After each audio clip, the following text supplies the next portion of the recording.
Dan il-podcast joffri spazju fejn il-mistiedna jesprimu l-ħsieb personali b'mod liberu u responsabbli fuq suġġetti varji, mhux neċessarjament ikun hemm qbil mal-opinjonijiet tal-mistednin. Għalhekk nistiednu lill-udjenza sabiex tevalwa l-argument miġjub u bl-ebda mod ma jsir attakk personali fil-kummenti. Hija l-intenzjoni tal-produtturi li dan il-podcast ikun spazju fejn il-libertà tal-espressjoni tiġi dejjem imħarsa b'responsabbiltà u b'rispett sħiħ.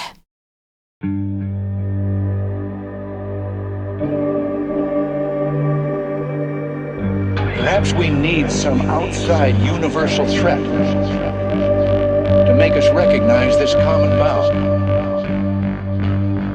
I occasionally think how quickly our differences worldwide would vanish if we were facing an alien threat from outside this world.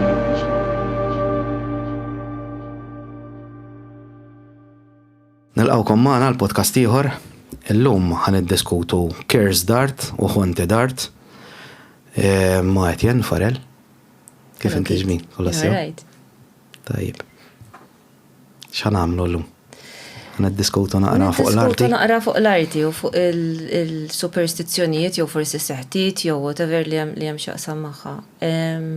Naħseb li peress ħaniddiskutuha f'dal podcast ħafna nies ħajjgħidu tipo forsi jippruvaw ma jemnux, mhux għax aħna ħanemnu għax aħna ħajdu l-istorja mbagħad kulħadd jgħid li jrid. Biss nixtieq nibdew billi nagħmlu aċċenn għal fatt illi din teżisti anke fil-kultura tagħna u noħduha for granted għax ovvjament trabbejna u twelidna fiha. Ġifieri fil-kultura tagħna li hija mdawra bil-kultura ta' reliġjon Kattolika Rumana, ma naraw xejn ħażin li pereżempju naraw statwa ta' Redentura l-argument jew forsi s-salib ta' Ġiesu u natribwixxu magħhom ċertu qawwiet sopranaturali u ma nibżawx minnhom. Ta' Kristu pereżempju. Ekku. U f'Malta hija qawwija ħafna, ġifieri għandna ħafna drawwiet u ħaħnidulhom hekk superstizzjonijiet jew twemmin, issa skont kif toħodha mill-ma toħodha. Marbutin ma' ċertu opri tal-arti, ġifieri qed ngħidu kwadri titolari, qed ngħidu li hemm minnhom anke bdew mill-folklor tagħna, pereżempju naf hemm il-leġenda ta' San Dimitri li ħareġ minn ġol pittura u mari salva t-tifel u ġilura u tal-it-tifel u hemm min jgħid li hemm ġiex daqqiet mal-art li huma fejn niżel l-ewwel darba. Mirko diġà amused. Iġifieri. Di tal-palm prints u footprints u hekk din hija komuni ħafna. Fil-fatt Mount St. Michael jew Mont Saint Michel m'iniex ċerta kux ta' Franza jew tal-Ingilterra, għax dak hemm Mount St. Michael u Mont Saint Michel huma identiċi. Dak jgħidu li kien hemm ġlieda bejn l-Arkanġlu Mikiel u x-Xitan. U fejn miss l-Arkanġlu hemm pala kbira ta' id mal-ħajt, ġifieri daw dejja xi ħaġa storja komuni nisimgħu kemm il-darba. Hemm ħafna l-ewwel darba li ltqajt miegħu dal x'ismu tgħixu ma ħadd pjaċir għax hemm ħafna wara skoprejt li hemm ħafna minnhom bridge li jkun bnija x-xitan. Ejja, ħafna minnhom. Imma wieħed l-Italja? Hemm ħafna l-Italja, hemm ħafna l-Ingilterra, ma l-ewwel darba li ltqajt miegħu tipo wara hekk bnieh ix-xitan da. Illallu ritratti u mbagħad tmur timxi ftit ieħor, sorċi dan bnieh ix-xitan wkoll kollox jagħmel dak il-lejl. Pereżempju Malta għandna razzetta x-xitan. Ekku. Taf għalfejn jgħidu hekk. Ekku għax jgħidu li nbena f'lejl wieħed most probabbli li jsiru affarijiet tal-imqarbin hemm ġew. Dik qalaw ielu hekk, għax dak għandu żewġ staircases. Il-ġisimhom il-qrejjen, no? U għandu qshom żewġ deqrejjen għalhekk ġifieri. Naħseb iktar biex kienu jagħmlu l-affarijiet li kellhom jagħmlu bil-kumdità u ħadd ma jmur hemm ġew. Naħseb. Mhix hekk. Mingħajr ma nifhmha il-ħadd imma fem tiġini waħda qisha. Ejju, mhux hekk. Ħafna mill-affarijiet li kienu meqjusin bħala haunted biċċa kbira kienu biex inti ma tersaqx lem. Jew inkella affarijiet li ma nifhmux ukoll. Ma eżattu. Għax affarijiet li ma nifhmux natribbuxxuhom għal ċertu affarijiet li huma l fuq minna. Eżatt. Bħalma wis probabbli nagħmlu aħna wkoll. Ġifieri. Jiena naħseb li aħna bħala bnedmin ukoll inkluż jien. Nix ħanqot niddejaq ngħid li pereżempju fil-kartera tiegħi għandi munita inta il-ħabib tiegħi illi nżomma l-lak tajli inti temmen hekk, le ma nemminx hekk. Imma automatically jisni la tajjili u għallis ma din zomma l-lak. Jisni automatically jek, zammejta fuq niddejja n-naħħija dik il-kelma. Tajli temmen, mu le, mux għetnajlak li nemmen, imma niddejja n-naħħija. Issa, biex nerġaw marru għal soġġett tal-lum, għaw ħafna arti madwar id-dinja li hija marbuta ma' sopranatural. U ċerta li anka minn forsi mux daqsek mitla tal-arti, per esempio, usuħa kulħadd jaf li natribuxu ħafna per esempio mal-arti eġizzjana u ma tistax tmiss ċertu oġġett għax jekk tmiss ċertu oġġett tinsteħed u x'nafien. Jiena provajt nażel 3 biċċiet li huma popolari ħafna li ġifri meta nsemmu għam minni jistgħu morru fuq l-internet u jisibuhom. Santellaw ir-ritratti tagħhom ukoll. U li huma daqsxejn riċenti għax hemm minnhom huma daqsxejn iktar antiki, hemm ħafna insomma. Għażilt 3 li huma riċenti u 3 li jistgħu jisibuhom u jistgħu jisibu ħafna informazzjoni dwarhom. Ovvjament kif ħaniddiskutu aħna ħanażlu ċertu vija ta' affarijiet li ħansemmu. Aħna ma konniex hemm, ġifieri aħna ħanajdu x'qalu n-nies. Ovvjament. Tajjeb, imma bħala sejru ma interessanti ħafna. U jista' jkun li jkun hawn min jirrelata magħhom. Biex nibdew nitkellmu dwarha din, nixtieq nibda mill-punt li meta inti tagħmel xi ħaġa bidejk, bħal pereżempju biċċa arti jew forsi xi biċċa mara, imma xi ħaġa li ħatgħaddi ħafna ħin inti u dik il-biċċa xogħol. Iġifieri xi ħaġa minnek ħajkun hemm żgur. Issa hemm min jgħidlek ma jattribuxxi l-ebda power magħha dil-biċċa xogħol, però jiena nemmen li xi ħaġa minnek tkun ġiet trasferita lek inti toffri daqshekk kien fiha. Ħajda bl-Ingliż imbued bil-enerġija tiegħek. Jiena kien ħoss. Fil-fatt pereżempju jiena għalija jekk nagħmel biċċa xogħol u ħanbih ħatmur għand xi ħadd ieħor għand owner ieħor, inkun nixtieq ħafna nkun naf ant minn marret għaliex għalija jkollha issa ċerta power, però mhux kulħadd. Ġifieri niftakarni meta bdejt nistudja l-art jiġifieri kont għadni l-Università teenager u dak iż-żmien kien hemm Isabel Borch fil-kors fejn kont qed netgħallem jiena u niftakar kont saqsejt għedtilha min jaf kemm tiddejjaq meta inti tagħti biċċa xogħol, qalt li le. U niftakarni għattela, mux isek għandek biċċa minnek, baby tijak, un batħattih, għart li leta, għart li ġala darba għamilta jiena, ma niddejjaq xej li xismu speċina ħlista minn ġofija u s-istat mur fej trid. Mentri jiena minnaħa l-oħra inħoss, nkun naffej marret. Bħalek, dak nirraġunajn. Per eżempju, jiena għatman biħ ritratt print wahdu, tajli għalax il-frame rrit nazlu jien, il-pasport rrit namela jien, il-ħġiġa rrit namela jien. Jiena dik il-ħaġa li per eżempju ritratti għaj, xaħat jagħmel li xi frame aħmar jew armili l-emme, tagħmel li dal-komedji. Jiena frames tnej għandi swed u abjad u daqshekk. Nista' nimmaġina. Ġifieri Illallu xogħolok bi frame aħmar qas nimmaġina. Timmaġina bi frame aħmar xogħli. Jew gold. Jew gold, Madonna. Sabiħ gold ixra. Però darba ħriġt ritratt. U tajtu regal, tajtu regal xaħat li tafu inti u koll, ħabib kbir tiegħi u għamlu ġo frame. Isu l-antika, plain goldish, isu brushed u ħareġ sabiħ. Ġifieri mhux kultant mhux dejjem x'ismu ta. Ikun xi ħadd artistiku jkun jaf kif x'ismu. U inti jaf dajt li tijulu minn frame għax kien taf x'persuna. Femtek. Ġiet nifmek x'inti tajt meta tagħti biċċa minn, sak tajt biċċa minnek. Nkun nixtieq nkun nafant minn qiegħda u speċjalment meta jkun f'xogħol f'gallery u ma nkunx nafant minn sejjer. Isni u nieħu pjaċir ħafna meta mbagħad jikkuntattjani l-owner ġdid u jgħidli isma' mort hemmhekk u xtrajdi u tfakkarni pereżempju fil-mara jew jibgħat li ritratt jgħidli qiegħda mdendla hawn jew tkun sculpture li qiegħda hawn. Ver taf kemm hu pjaċir. Inti bħala artista tfajt l-emozzjonijiet tiegħek ġo fiha. Dik waħda mill-argumenti li dejjem inġib jiena meta għamilux argumentajt fuq il-podcast. Xaħat qalli fuq l-AI jagħmel l-arti, inti bħala artista. Taħseb li l-AI jista' jagħmel l-arti pereżempju ma rridx nidħol fiha.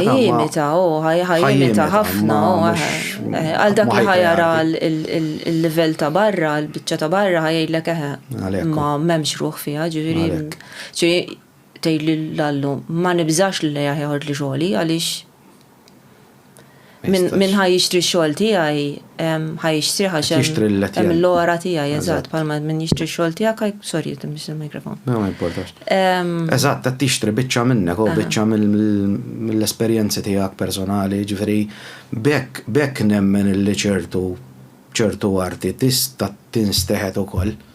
Jien nemmena ta' ġifieri jien minix xettiku illi ċertu arti mhix vera misħuta. Però l-ikbar mistoqsija hija l-art innifisha misħuta jew inkella il-perception tiegħek li qed temmen li dik l-art hija misħuta u automatically inti qed iġġibha bidejk inti. Is-seħħta. Nistgħu nibdew mela mill-ewwel biċċa xogħol li hija. Jiena rajt fuq dik ħad titkellem fuq il-Crying Boy. Għax għandi mistoqsija fuq dak il-pittura. Mela, l-ewwel ħaġa tajjeb li ngħidu wkoll li daw ix-xogħlijiet ma jkunux koro, mhux neċessarjament li jkunu korħa biex tħares lejhom. Ġifieri pereżempju dal-Crying Boy għalkemm tifelet jibki tifel gustus ħafna. Dak hemm tifla pareġġu. Hemm ħafna dak għamel serja ta' xi 65 minnhom. Ġifieri imma l-iktar tnej komuni tifla. U dan it-tifel partikolari. Kux Crying Boy jew Blue Boy dak propju. Le, dak ieħor. Dak xi ħaġa oħra, Dan mill-li jidher kienet jagħmel dis-serja fil-ħamsinijiet ta' tfal jibku u kienu da tfal ħafna minnhom skont kif irriċerkajt li ħafna minnhom kienu jkunu tfal ta' wara l-gwerra. Allura kienu jkunu forsi tfal il-tima, tfal imdejqin, insomma u x'nafin. Issa dwar anke l-isem tal-artist hemm ħafna ismijiet mid-dera dak kellu ovvjament isem u kunjom u kien juża iktar minnhom diplom wieħed. Ġifieri ħanilbis in-noċċolax ma nara xejn, mera dan suppost jista' jkun li kien jismu Giovanni Bragolin, imma mbagħad kien jiffirma wkoll Bruno Amadio jew Franco Seville. Jiġifieri hemm ħafna ismijiet tiegħu u mhux daqshekk importanti bħala ismu. Dan ġi fil-limelight speċi dal-ġismu għaliex ġi żmien fejn kien vera popolari li jkollok wieħed minnu d-dar. Qed ngħidu bejn il-ħamsinijiet u snin 80, speċjalment fl-Ingilterra. Li jkollok dan l-inkwadru ta' dal-Crying Boy kienet xi ħaġa xi ħaġa tal-moda. Però kien hemm wieħed pumpier illi darba irċivew telefonata insomma u marru jaraw u dan induna li kienu sejrin li id-dar taħuh. All right. U ovvjament, apparti mill-leġitament li jkollok ta' xogħol li għandek ta' pumpir, da miskin imbezza. Ma kien ġara xejn gravi, kull ma kien in-nebuti tiegħu li kien adult kellu 25, kienet jaqli xi chips u whatever. Imma li għamel xi baħsara da ġifieri. U dal-pumpir jgħid l-istorja li ma li daħal wara li speċi kollox più o meno qiegħed okej, ma rifittex dil-painting partikolari u saba hemmhekk. Imdawra b'ħafna affarijiet maħruqin u suwed u kollox, u dil-pittura, print ta' pittura, mhux il-pittura l-oriġinali. Dik il-mistoqsija tiegħi. Għadan tatta. U dan speċi qal istralħija għatlu. Għax dan, l-istorja tajt li dal-pumpir kien mar f'xi 50 dar maħruqa oħra u dejjem sab l-istess storja. Kullim kien maħruq, kullim kien imdewweb, u mbagħad dil-pittura dejjem imbirikalla intatta. U di l-istorja insomma l-ewwel ġiet f'gazzetta waħda u mbagħad ħaditha disan għamlitha front page u f'daqqa waħda għama sħiħ. Ħafna nies. Ma kontx naf li anke Malta. Mela anke jew Malta smajna ħafna stejjer. Mirko kien għamel Crying Boy, vera. Mela Mirko kien għamel blejaj. Kien hemm nies fuq xarabank ukoll. Ellallu. Tinħar ilhom id-dar. Astra, ma kontx naf. Moment nipprovaw nistednuh biex jiġi għax personalità famuża mbagħad ma rnexxinniex. U issa forsi jiġi, ejja persuna famuża. Fejn konna wasalna? Fuq di tal-Crying Boy li kien il-pumpir kienet jinduna. Ħafna nies bdew jikkuntattjaw il-gazzetta bdew jgħidulhom anke jiena meta ġibt din il-print inħarqet lid-dar, jew kelli iktar prints magħha inħaraq kollox imma din imbirikalla baqgħet intatta u bdew jikkuntattjaw ħafna l-gazzetta li kellhom jerġgħu jagħmlu artiklu ieħor fuqha. U fl-aħħar mill-aħħar insomma in-nies bdew jibżgħu minn kellu waħda u beda jipprova jaħraqha u ma bdewx jirnexxielhom. Sakemm il-gazzetta stess stidnet in-nies biex jibagħtu il-prints ta' dal-Limberek Crying Boy ħajħelsu minnhom huma. U daw spiċċaw b'xi 2500 print. Mela, bdew jibgħatuhom ħafna n-nies u mbagħad ħarquhom. U Limberek Alla tas-San irnexxielhom għamlu f'xi 1985 minn għalija 31 Oktober għal Halloween biex tkun naqra iktar sensazzjonalizzata l-biċċa xogħol. Barbecue kont nagħmel bihom. Il-biċċa xogħol interessanti l-iktar li interessatni wara għax din l-istorja ħafna verżjonijiet tagħha u tingħad ħafna u x'nafhim. Kien hemm xi ħadd minn għalija fis-sena 2000 li kien kiteb ktieb xi ħaġa Liverpool. Ħanerġa' nilbes in-noċċali Haunted Liverpool. U da l-awtur jismu Tom Sleeman xi ħaġa hekk. Insomma, u dan kiteb dwar semma din l-istorja, insomma. U milli jidher semma xi intervista ma' xi ħadd li kien iltaqa' mal-artist. U dan l-artist għall-istorja tiegħu, il-verżjoni tiegħu. Sa ma nafux jakkux veru jew le vera l-taqa' miegħu, ma hemm din l-istorja warajha. Li dan l-artist iltaqa' ma' dat tifel. U raħem tifel vera ġifieri. Tifel vera. U jafu x'ismu. U Pitru. U dat tifel kien il-tim. U adottaħ. U l-kappillan tar-raħal għallu inti taf x'qed tagħmel, għallu l-dak mort adotta, għallu dak taf x'inhu l-qam tiegħu, għallu El Diablo. Għallu għaliex dak it-tifel għandu seħta kbira fuqu, kull fejn ikun jinħaraq, jaqbad. Għallu għax dak għandha x'taqsam jew m'għandix taqsam ra lill-ġenituri tiegħu jinħarqu u jmutu. Allura dak tifel għadhom dejja. U da l-artist qal speċi mister ħalli tifel imdejjaq barra u adottaħ insomma u għal ftit żmien il-ħajja kienet normali sakemm darba anke l-istudju tiegħu inħaraq. Ġifieri da tilef kien ilabbes soffarin it-tifel. Li da tilef kollox u da rrabja ħafna l-artist u qal speċi keċċa t-tifel u ġitu ħafna bad luck dal-artist ma wara dakinhar. Ma kont tafa Mirko di. Għasjien għal darba qed nisma' il-biċċa l-oħra hi li ftit ta' snin wara xi ħadd ħabat b'karozza u nqabdet dil-karozza u kien da l-istess tifel. Kienet isuqa? Ġifieri kien kiber kellu 19 u miet maħruq ukoll, ġifieri miet f'karozza maħruqa. Biċ. Issa, il-mistoqsija tiegħi hija ħafna drabi natribwixxu bħalma bdejna ngħidu u anke fil-filosofija tal-arti tidħol ħafna l-ora ngħidula, l-ora tax-xogħol. Imma din kif mxiet l-ora mal-print? U fil-filosofija tal-arti din tidħol ħafna, ġifieri hemm ħafna pereżempju meta bdew jagħmlu r-ritratti, bdew jgħidu l-ora ħadd imxi mar-ritratt. Laħan israqlek il-ruħ. Le, anka jekk inti pittir xi ħaġa kif bdejn l-ewwel, inti għandek l-input tal-artist dirett. Però jekk inti ħadd ritratt bħalek li qed tieħu ritratt, fejn il-ora?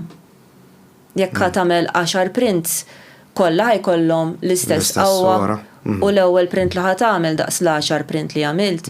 So kulħadd jistaqsi u daw terġa' tgħid prints li qasamilhom l-artist għax baqgħu jipprintjaw xi mhux bħalek tgħid ħa nagħmel an edition of 5 u tagħmilha int da qed ngħidu min jaf. Pruvaw ħafna jaraw x'kienet ir-raġuni għaliex dawn ma kinux qed jaqbdu. Waħda spjegazzjoni li nista' nagħti forsi hija. Li jiena naħseb li n-nies issa ħanidħlu naqqa żgħira fl-okkulta hawnhekk. Kongregazzjoni, grupp ta' nies illi jemmnu xi ħaġa, tant jitfgħu enerġija fiha dik xi ħaġa, bl-Ingliż jgħidula collective unconscious. Collective consciousness. L-Ingliżi jgħidula imbued. The object becomes imbued. Memlija bdil s-saħħa li qed titfal inti stess fuqha. Eżatt. Issa jien kif naraħħa jiena sewwa meta fl-okkult naraw dik li tissejjaħ egregor. egregora, naħseb bil-Malti egregora tiġi. Egregora hija bażikament illi the collective consciousness, ħafna nies, jitfaw l-enerġija tagħhom fuq xi ħaġa, fuq pittura, fuq whatever, fuq stampa. Ġifieri m'hemmx għalfejn jkun pittira biżejt il-pittur. Ittu għall-enerġija. Itija l-enerġija. U l-fatt li n-nies qed jibżgħu minnha, automatically, Ittija s-saħħa. jitieħu s-saħħa. U dil-egregor tikber. Fil-każ ta' dal il-crying boy, ma nafx għax ħafna nies ma kunux jafu biha qabel. ċinħar qedulhom id-daru le. Dik hija interessanti. Li qed tgħid inti nemmena ħafna jiena fejn jidħlu affarijiet reliġjużi. Sa minn hu reliġjuż sabli jgħidli qed ngħid xi dawwa għax huwa miraklu. Imma nemmen fiha bħalma ikun hemm pereżempju grupp ta' nies li jitolbu flimkien u jkun hemm xi faith healing group u vera mill-lider ifiqu n-nies. Ekku. Għax ikun hemm ħafna nies qed jagħtu l-enerġija pożittiva tagħhom. Ma jekk temmen il-laħat fiq. Per eżempju, sa naf li m'għandix taqsam mal-arti, is-salib ta' Kristu. Tanta u biċċiet tas-salib ta' Kristu l-għu kellek taqqadhom kollha, tibni xini. Il-Black Pearl tagħmlu cruise liner tagħmlu. Imma n-nies tant jemnu li dik hija. Li jtu għal-qawwa. U l-istess fuq l-imsiemer, ġa mhux qed niċċajta. Le, mela. Ġifieri, il-biċċiet tas-salib ta' Kristu u l-imsiemer, l-istorja tajlek li Ġesus salla bitlet imsiemer, jew erba'. Jiena kelli biċċa kien fuq Santa. Kelli Santa biċċa salib ta' Kristu jien. Kien tajlidu Vincenzi u mela kont noqża ħafna. Ġifieri inti kellek biċċa minn cabin cruiser li kien. Meta qalli hija li ma jistax ikun u li għadda ħafna żmien u li dik min jaf kif tmermer kieku, rid noqtlu. Imma kelli biċċa salib ta' Kristu jien. Mhux bil-fors tmermet ħanajdu kif inhi. Ma pereżempju l-imsiemer ta' Kristu. L-imsiemer ta' Kristu ma nafx kemm il-musmaraw. Min ix-xert, ma rridx natfanhom, ma jidilli li jaw xi 7 minn għalija jien. U hemm minnhom osra, hemm minnhom twal, hemm minnhom irqaq, hemm minnhom 20. Sa sabu ġo xi qabar insejt tal-ema għaddejs jew għajlu li trid, ma nafx hekk San Pietru minn ix-ċert. Sabu xi musmar jew tnejn minn ix-ċert. Daw l-istess daw jaqalaw il-grazzi. U jaqalawhom il-grazzi, ġifieri jekk inti temmen li daħ jaqlalek il-grazzja. Fimt? Dil istess ħaġa bħal meta inti għandek dak l-ilma li kienu jimlew dawk il-Madonni minnhom li mbagħad skoprew li dak l-ilma kien sab id-dranaġġ ġifieri jilli kien dranaġġ. Pereżempju ġol Indja reċenti kien hemm ġewwa fuq l-aħbarijiet, kien hemm xi statwa isu gargoyle żgħir ħireġ minn ġo xi tempju beda jqattar l-ilma. U daw l-Indjani jmorru jagħmlu l hekk u jilaqgħu kollha ta' ġifieri. Għax laħreġ mit-tempju. Indunaw li kien air condition beda jqattar u beda kif tajt jikrolja l-ilma, beda jfejja imma. U żgur għax inti temmina. Bdew jemnuha. Ġiena mhux qed ngħidlek illi daw l-affarijiet ma jeżistux, jien qed ngħidlek illi kultant ma jagħmlu sens. Jekk tmur ta' Pinu, jekk tmur tal-ħlas, jekk tmur tal-ħerba, ħatara ħafna ex-voto affarijiet. Kemm mill-antik dawk il-pitturi li kienu jagħmlu, kemm dawk il-biċċiet tal-fidda isom ċatti, għajnejn, qalb, sider, saqajn, idejn, babies, ġo trajbu. Ħafna ħatara minnhom, ġifieri anka pereżempju l-istatwi tal-festi, fil-festa ħafna minnhom ilibsuha id-deb ħafna minnu hekk ikun tal-wedi, ġifieri pereżempju tini tarbija u ntik biċċa deb tajba pereżempju. Sara pereżempju ma nafx, forsi ħankun naqra antipatku. Immara l-Madonna jew Ġesu jew San Giuseppe jew whatever għajdu li trid il-qaddis jekk għandux bżonn id-deb tiegħek. Apparti mill-lat reliġjuż imma qed ngħidu li tant emmina li l-Madonna ħattijilek. Dak huwa kollox, it-trikk huwa li inti tant emmint. Li tiġi, eżatt. Manifestation, ngħidula. Manifestation, Ara, il-reliġjużi jgħidulu miraklu. L-spirituali jgħidulu manifestazzjoni. Dam ħafna kliem. L-xjenzati jgħidulhom alla quantum. Right, quantum physics. Ġieda fil-verità inti fil-verità din nitkellmu fuq l-istess soġġett. Qed intu ħisem differenti da bħal meta nitkellmu fuq Alla.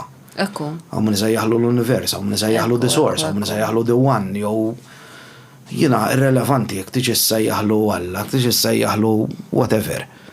Fimt? Ġien nemmen li hija di l-istess ħaġa di tal-Cares d'art u Holy Art. Jista' jkun l-intuwal x'ismu ħana. Di li x'ismu li dal-prinz kiena minnhom in-nisa qasbis jafu, ġifieri bdew jiskopru meta raw l-artiklu fuq is-sannu qalu isma' jiena anka jiena nħarqet lid-dar pereżempju wara li Jien taf x'affaxxinani qed jien fuq di storja bħal di li issa inti għat t-tieni parti li jiena ma kontx naf.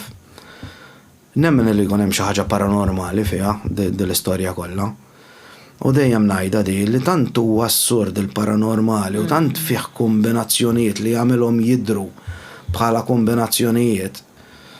Illi kultant nistħajlu isu hemm xi ħaġa xi ħadd illi qed jitnejjek bejna. Illi dat-tifel kien magħruf bħala il-Diablo u l-pittura tiegħu bdiet taħraq id-djar. Għandi jismu ta' Don Bonillo t-tifel kien jismu. Don Bonillo. Ma nafx ifimni daw xorta stejjer. Għalli mhux hekk. Ġifieri dan jista' kien kollox. Però di l-biċċa xogħol ta' ma nafx, ma nafx x'inhu. Ġifieri kemm il-darba diskutejna x'jista' jkun, imma jiena naf pereżempju nies li naf xi ħadd pereżempju li jara u jħoss affarijiet id-dar. Imma għalih isu ma ġara xejn, vera ma jagħtix każ u vera ma tiffettwax. Ġifieri meta jisma' li nitkellem fuq xi ħaġa li pereżempju l-iktar ħaġa li turtaħ li għall-argument tixellu l-kuker jew tixellu l-kitla u ma jkunx hemm. Ovvja. Il-bqija jista' jiġri li jrid id-dar, ġifieri affarijiet jiċċaqalqu, bibien jinfetħu, ġifieri dajra l-pum letteralment jinfetaħ u ma jagħtik każ xejn. Qatlu mu interessat ta' xejn għallini. Ġifieri mhux min qed jitrikjah jew jipprova. Qed jitrikjah għal xejn. U ilu għaddej ġifieri dil-ġisimha. Ostja, interessanti, ħafna interessanti għax l-affarijiet li jibda jsemmili u mhux hu biss jarhom, jiġri jekk tmur id-dar tiegħu tarhom ukoll. Ma jagħmlu l-ebda effett lilu. Ġifieri ma nistax ngħid x'inhu l-trik warajja jew x'qed jipprova jgħidlu da il-ħares jew whatever xem l-entità. Kien hawn każijiet, kien hawn storja darba jedil li kienet issemmit fuq rajt ma rajtx li kien hemm xi pittura. Provajt insiba ma sibtix, kien hemm xi mara mal-ħajtux. Mara ħarġet minn ġol pittura. Nix provajt insibu. Dikun dik darbtej għamleta mhux darba. Kien tajjeb. Dik l-istorja? Dak wieħed mill-iktar episodju li kien beżżani ta' vera. Jgħidu ħarġet il-mara minn ġol pittura, sa pereżempju bħal dik ngħid jien. U jien qasnejx biex nirrakkonta l-istorja. Vera? Le, immaġina toħroġlok xi ħadd minn hemm ġew, mhux hekk nagħmlu. X'daqqa ta' xabla naqsam minn. Xabla u qasammen ma ngħid.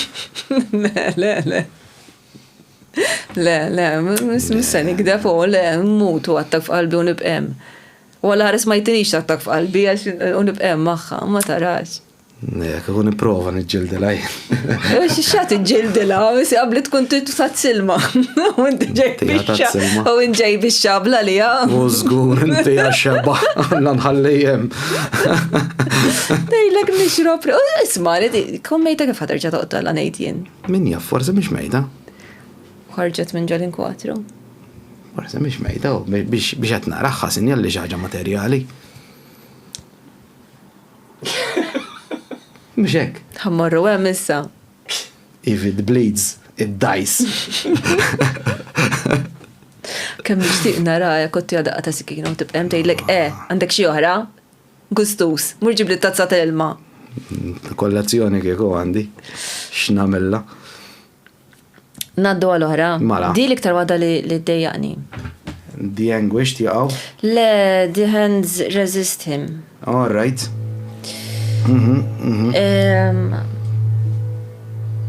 Dan l-artist Bill Stoneham pinġija fin-1972, pinġija fuq poezija li kienet kitbet il-mara tiegħu dedikata għalih. Għaliex hu kien adottat, kien orfni u ma jafx minnu mal-ġenituri bioloġiċi tiegħu. Għalija diġà intrigi kien fatt li l-mara tiegħu ħasset il-bżonn li tiktiblu poeżija fuq il-fatt li hu ma jafx minnu mal-ġenituri tiegħu li huwa orfni meta dan huwa raġel kbir ġa miżżewweġ. Mhux hekk. Ċiri għadu jġorra miegħu. U dan ibbaża il-viżwal ta' dil-pittura fuq ritratt tiegħu li għandu ta' meta kien kellu 5 snin u kien qiegħed fl-oħra li kienet xi ġara tiegħu insomma. Li lu okej penġih all right. Li t-tifla però bidilha totalment, ħallija daqs ta' tifla, imma mbagħad ta' attributions ta' pupu. ċiri għamilla wiċċ ta' pupa u ideja u saqajja għata l-joints ta' isu palma ta' namlu l-Pinocchio dak Eżatt, għamilla l-ċtajdlom għaw il-hinges. Eżatt, mux pal pupa tal-plastik biex niftemu. So, edha vera stramba dil-pupa. Edin dal-ġiġ figuri, un bat wara jom dil-isa vetrina mqasma f'ħafna panels tal-ġiġ. Ma tafx hemm wara jom, ġifiri mux bħal meta jkun hemm ħanutu taf li pereżempju hemm il-qedbih il-ħwejjeġ jew il-pasti jew whatever, di mudlam wara. U mbagħad dawn l-idej li vera jdejquni ħafna meta ħares lihom, ishom deħlini jew ma tafx hekk tfal, jew if they want to reach even further għalik minn ġol painting biex jiġu għalik. L-immaġinazzjoni tiegħi tibda ħirġa u kollox. L-arti jew mbagħad tinterpretaħħa kif trid inti. Mela, dan għamel dil-pittura, għamel ħafna iktar pitturi, kien hemm xi 50 differenti, ġifieri din kienet waħda minn ħafna pitturi. Sentej wara xi 1974 daw ġew maqudin f'wirja. U minn dil-wirja, għalkemm anka kien hemm xi persuna li kienet kitbet dwarhom speċi biex jagħmlu lu reklamu x'nafin, kull man biegħed pittura waħda li hija din li qed insemmu. U dan bieħħa and he moved on, ġviri, eventualment laqas bis baqaj Peter dan, eventualment għalab fuq digital art u bidi għadan fuq film, ġviri, mux nesa u kollox. Reġet faqset din, meta fis-sena 2000, deret fuq eBay, bħala accursed piece of art, bid-disclaimer maħħa li inti qed tixtri l-arti, u mentix, u minnet biħilek mhuwiex responsabbli għal xi stajn għala wara. U rakkont ta' xed jesperjenzaw b'din il-biċċa arti. U f'dan ir-rakkont daw l-owners qalu li xi ħadd kien saba dil-biċċa xogħol, dil-biċċa arti, kif kienet mormija speċi kienet vera bla sens għax bħala biċċa xogħol tal-arti vera jidher li għamilha xi ħadd li jaf x'inhu jagħmel. Tawilhom dendlu għad-dar u bdew jinstamaw ħafna affarijiet. U jinħassu ħafna affarijiet, ħafna dwejja, ħafna toqol tal-arja, mbagħad bdew jinstamaw ċerti ħsejjes, ħafna ċaqli id-dar, sa bdew jiddejqu ħafna insomma, sakemm eventwalment it-tifla żgħira tagħhom kell 4 snin u nofs bdiet tgħidilhom I'm scared u ma rridx norqod. U darba minnhom saħansitra qaltilhom isma' jiena dak it-tifel li hemm ġol painting qed joħroġ bil-lejl. Għax it-tifla qed tiġġieled miegħu. U qed keċċih. U missiera speċi ta' Alla ejja nagħmlulu kamera. Ħalli jekk joħroġ bil-lejl naqbduh. Qed jitkellem ma' tifla 4 snin da. Qed jiċċajta magħha pass. U vera mela ma' dil-kamera. Għamela. U kienet bil-motion sensor. U wara xi 3 ijiem skont huma qabdu x'isimhom dal-ritratti ta' dal-tifel vera ħireġ minn ġoldi l-imbirka painting. Ma teżisti dal-filmat? Fuq eBay dak iż-żmien kienu tellawhom, issa ma sibthomx. Però fuq eBay dak iż-żmien apparti l-painting li qed tixtri jew tibidja fuqha. Dar ritratti biex huma tgħidu hekk jien qed ngħidlek kollox, issa mbagħad irranġa inti. Minn Rom bdew jgħidu li hemm gun f'idejn it-tifla. Gun, pistola? Pistola. Skont l-artist mhuwiex gun, hija just battery bil-wire surgeon minna. U jista' u li hemm dell. Meta teħed ir-ritratt hemm dell u ġie derek. Biss daw ridu jeħelsu minna disdik ta' painting, ma ridux insomma, u għamlu da disclaimer.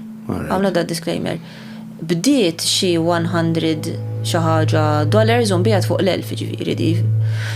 Tajjeb ngħidu li fis-sena 2000 ma tantx kien hawn nies li kellhom aċċess għall-internet daqs kemm hawn illum, ma kienx hawn f'kull dar. Eżatt, mhux Illum Ġifieri jekk ngħidu li bejwet war f'ġimgħa rawa 30,000 ruħ fuq eBay għal dak iż-żmien ħafna, forsi għallum tgħidu hija, ma dak iż-żmien ħafna. U kien hemm ħafna nies li bdew jirrapportaw u bdew jiktbu li isma' din misħuta għaliex qed beżżani anke jekk qed nara fuq il-monitor tal-kompjuter tiegħi. Xi kien hemm min beda jisma' isu leħen jgħidulu ta' The Exorcist, dak il-leħen tal-biża.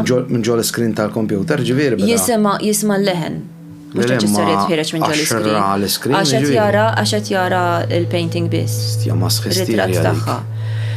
Kien hemm min beda jgħidulhom neħħi u ġib eżorċista jew ġib il-xat jitlob hemmhekk insomma u x'naf jien u ma jbijaw rridu. Ma xek, u l-lum jixtruha ta'. Anka dak iż-żmien inxtratu kollu u l-ħaġa li hija intriganti hija li eventwalment ma baqgħux jafsu daqshekk fuq il-fatt li misħuta. All right.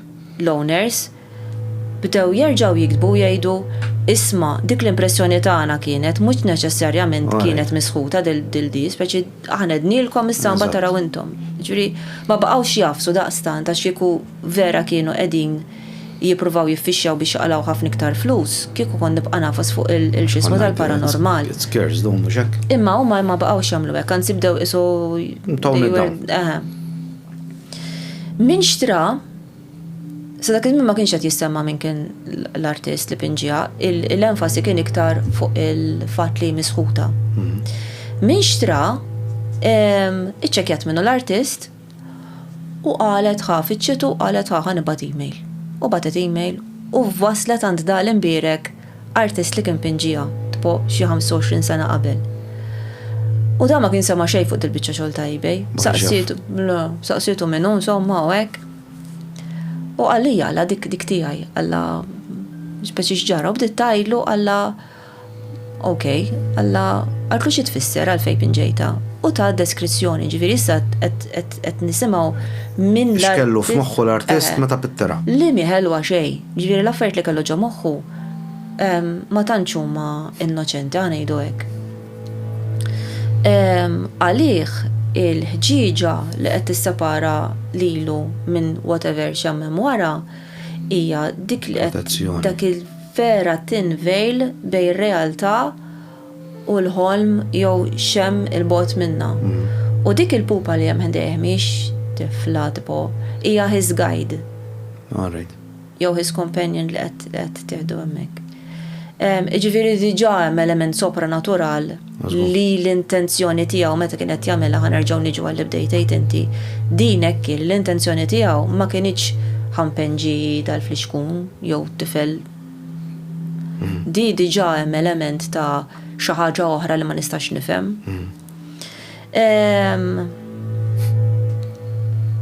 Kollhom il-ġurnata fejn ta' dal-bitt. Issa li għada għand l-istess persuna mill jidher għand l-istess ma qatt ma smajt ġo mużew mhijiex qiegħda għall-wiri għaliex bdiet iddejjaq in-nies bdew jagħmlu kien hemm ħafna affarijiet assoċjati magħha. Però kien hemm min talbu biex jagħmlu iktar paintings, għamel iktar, għaw 4 paintings oħra li jagħmel fl-2004, fl-2012, fl-2017 u fl-2021 għamel qishom serje mhux bħala. Waħda minnhom għamilha għal persuna li għandu a haunted museum. U xtaq li jixtrija u di ovvjament ma biħkettilux. Għala mar fuq l-artistu għallu għamilli kopja u għallu kopja mus sana millek, għallu bla sens. Għallu mela għamilli waħda għal-mużew tijaj. Pinġilu waħda u meta beda jpittira, beda jisma ħafna ampina ta' tricycle. U jpittira, bdew jiġru ħafna affarijiet strambi.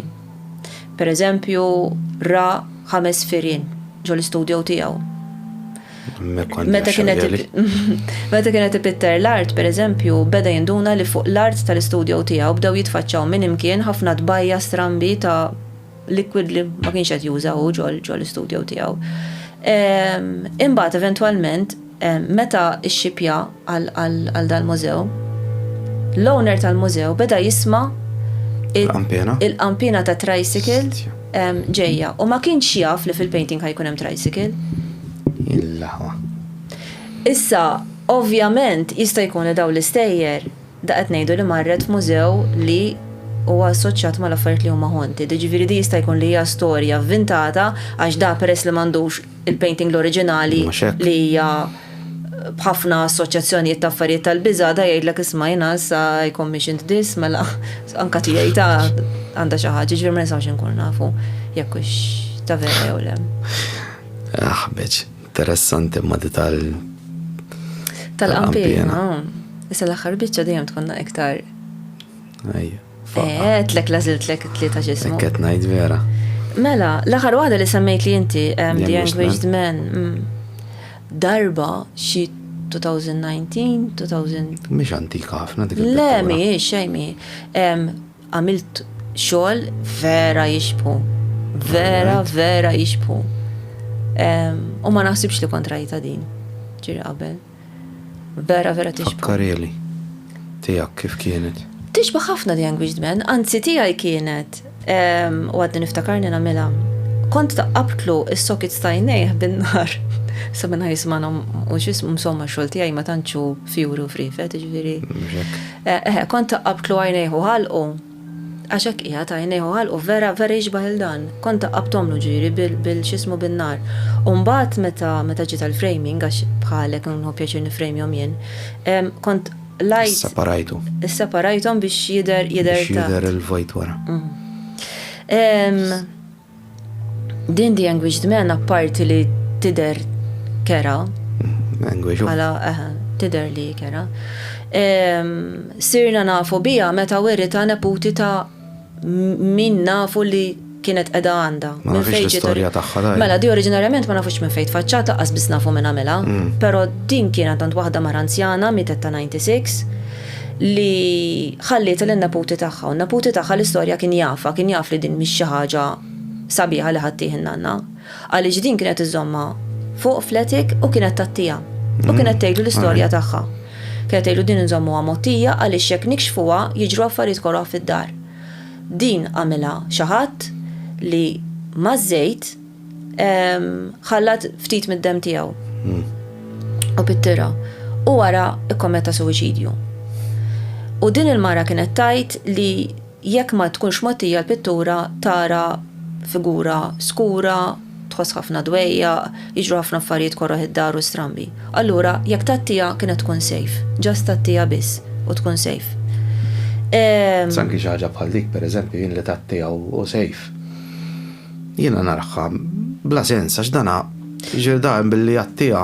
Jista' jkun imma the act itself fil-fatt li qed ngħidlek le. Diem ħafna stejjer simili ta' Pal-meta ġili semmija inti, jekk tħalli inti semmi, meta tħalli il-tapit fuq barra welcome, qed tistieden. Qabli bl-istess raġunament. Jekk qed tattijat ngħidlek ma rridx ikollix naqsam miegħek. U qed kemm trid imma ma rridx ikollix naqsam miegħek. Milli jidher. Pereżempju, di li qed tajt inti hemm dik il-pittura ta' żewġ polar bears. Men proposes, God disposes. Dika qiegħda ġ-Università l-Ingilterra, dika kien hemm ġuvni kien għamel suwiċidju u kiteb ħalla nota ġifieri. The Bears Made Me Do It. The Bears Made Me Do It bil-lapis. Bil-lapis ġwajni. Fil-fatt jattuha. Fatt jattuha waqt l-eżamijiet jattuha għax l-istudenti ma jridux jarawha. Fatt jattuha bil-bandiera u bil-Union Jack. Vera disturbing biex tara ma tantx. Jien ma naraħħix disturbing. Dejjaqni. Vera? Ma naraħħix disturbing xejn. Ħaġa kbira. Polar bears fuq ċatra, imkisra. Qed jieklu. U fil-verità l-unika ħint li jtik li qed jieklu bniedem għax fil-verità huma wieħed għandu fħalqu il-xtajdilha u s-sejl tas-sejbolt. U l-ħar għandu xi biċċanjama fħal. Ma kull ma jtik ħint li daw l-orsijiet setaw kielu il-min kien fuq il-ċatra, għamil xisimgħu il-ribcage. Kostilji. Ors minnhom kostilji għandu bħalqu. Kostilji għandu bħalqu minn għalija l-injama. Kostilji għandu. Ħanajdlek, mhux neċessarjament tkun disturbing. Per eżempju, ħanilek xi ħaġa fuqi li ġrat lili. Mela jien joġobni ħafna u għed miż-żewġ l-iktar artisti li joġbuni li mhumiex Maltin, Gustav Klimt. U meta ovvjament mort il-mużew tiegħu ħadd pjaċir u mhux tiegħu fejn ħafna mix-xogħol tiegħu. U ekku. Ħadd pjaċir ħafna insomma u kien hemm ċerti pitturi li xtaqt narhom ħafna iktar minn oħrajn u kien hemm pitturi li qatt ma rajthom. Fosthom kien hemm dil-kamra b'ħafna pitturi ta' siġar, fjuri, isom ta' Foresti jew Ġonna, li daw isom pratikament rajtu ħad rajtom kollha, issa mhux għawet ngħidlek wieħed mill-iktar artisti favoriti tiegħi. Però kien hemm dil-pittura li jekk tgħidli x'kien hemm fien ngħidlek ma nafx, naf li hemm xi ħaġa tal-ħaxix, siġar jew xi fjuri jew xi whatever x'kien hemm. U qatt ma rajta qabel u qed ngħidlek qas niftakar kif kienet. Imma di bdiet tiġbidni u nħares lejha u nibki, imma isni baby u nibki u niżħarsu lejha u ma nistax nieqaf u ma nistax ninqala minn qudiema. Tgħidli rajt dikis pereżempju, żgur ma jistuża u dak il-ħin tara ħafna tkun taf li kbira ma tgħid il-lallu kemm kbira bħal meta tara l-Mona Lisa kemm żgħira tkun taf li żgħira. Imma di l-pittura li naf x'isima. Ġieli ġratlek di? Inħoss ċertu xogħol li jiġbidna ħafna lejh. Dik hemm sindrom. Iva, hemm sindrom. Brasil syndrom. Jien għandi dik pereżempju. Jien meta mmur Roma, jien mmur kull sena Roma. Nidħol noqgħod nara dak l-istat u hekk jien jaqbiż l-dmuħ mhux biċċa, noqgħod niddejjaq ngħid ġifieri. Jien meta mort pereżempju Firenze u rajt il-David. Mhux il-David biss rajt ma nafx kemm il Firenze ħatara. Mhux hekk hemm il-Nettuno u l-Pjazza Nettuno. Jaqbiż l-dmuħ il-mara tibda tħabbija tgħidli se kiblaħ. Però din kell daqs din naħseb xejn. Se jgħidula Mirko seba' waħda di. Rajt xogħol ta' Xile pereżempju. Jekk tiktiblu emotional when looking at art, syndrome ġaġa. Nsejt Min qed jaħħas ħażin pereżempju intilef minn sensieħa. Le, diqa bditni ma diqa kbira ta'. U ma kienx hemm xi ħaġa ta' dwejja. Għallek hekk għal xogħolok. Kien hemm xi ħadd għallek hekk għal xogħolok. Bil-kontra ta' ħafna nies jieħdu pjaċir. Florence syndrome. Pratikament Stendhal syndrome. Xejdula? Stendhal syndrome. Stendhal ħejdula. Għax naf li jisem ta' post. Florence syndrome. Le, bil-kontra, ġifieri x-xogħol tiegħi ma tantxu kifet. Rainbows u affarijiet. Biss pereżempju ħafna nies jgħiduli kemm nifraħ meta nqumu nara pereżempju. Bħalissa pereżempju hemm xi ħadd li għandu biċċa xogħol, biċċa skultura tiegħi daqsxejn kbira u qed jaħdmilha plint biex da u jgħidli kemm qed nubi. Qgħod jibgħat li ritratti tagħha. Issa tajtu xi papi u qed jibgħat li ara kielet tara xorbot. U jekk rawa ċertu nies. Kien hemm darba kelli esibizzjoni u ġiet waħda mara u bdiet tgħidli I'm scared, all these faces, all these eyes looking at me speċi. It's still ovvjament ma xraċċejt evoked emotion, ġifieri. Jien pereżempju jiena meta jaraw xogħol in-nies hemm min jogħġbu hemm min jgħidlek toħx għalik, joġobni xogħolok imma naraħ malinkoniku wis. Le mhux ibeżżakx, fil-verità xogħol ma fih xejn tal-biża' ngħidwa kif inhi. Imma għandu essence of loneliness u vera, it is. Ma dak li huwa intriguing. Ma dak huwa intriguing. Reċenti kontat nagħmel workshop u kien hemm żewġ barranin ġiex tfajliet. U niftakar waħda minnhom ġiet fuqi. Għandu kun Kolombjana kienet minn ix-ċert. Għalt li inti kitellul, għalt li huwa. Baqgħet ħares lej, għalt li pretendejt ħanara raġel kbir, ġifieri raġel. Dejja. Għalt resma' għandi 48 għad ġimni għalla mhux 28. Għalt li ma meta nara ritratti tiegħek. Għax maturu ħafna. Għalt li ritratti tiegħek, għalt li mhuwiex hekk. Fimt għalt li you're very colorful dettaj li fimt. Għalt li għattela dak huwa s-sabiħ għattela tal-arti, għattela li inti hemm kontrast bej l-artist u x-xogħol tiegħu għalkemm ix-xogħol tiegħi hemm biċċa kbira minni hemm l-istorja tiegħi. Mela. Hemm il-films li nara, hemm il-kodba l-mużika li nisma'. Fimt kollox qiegħed hemm. Jiena nemmen illi IMB u my art, ġifieri nemmen illi nitfal. Having said that, meta l-bniedem qed jara biċċa xogħol tal-arti, hija titija il-valur huwa wkoll. Ġifieri inti għandek ix-xogħol innifsu, u Dejjem mbagħad għandek il-meaning tnejn min nies tal-artist, u f'kull- mbagħad għandek f'kull art Għax tiegħu. qed nara x-xogħol tiegħek bil-baggage tiegħi Mhux hekk inti partikolari. qed tikkonsma l-viżjoni tiegħi jew. Ekku. ċujet inti għal-meaning ukoll. Mela konna qegħdin fuq dal-inverek raġel. Issa, mhijiex l-ewwel darba li għax tgħidli okej, mela s-seħħta ġejja minn dan ir-raġel għaliex tafaddem tiegħu maż-żeba. Ma taħseb li taħdem hekk. Hemm artist jismu Mark Quinn li letteralment jagħmel da kull ċertu żmien jagħmel sculptures ta' rasu magħmulin totalment mid-dem tiegħu kollha. Jien naf wieħed il-pitturi tiegħu kollha bid-dem. U Taljan.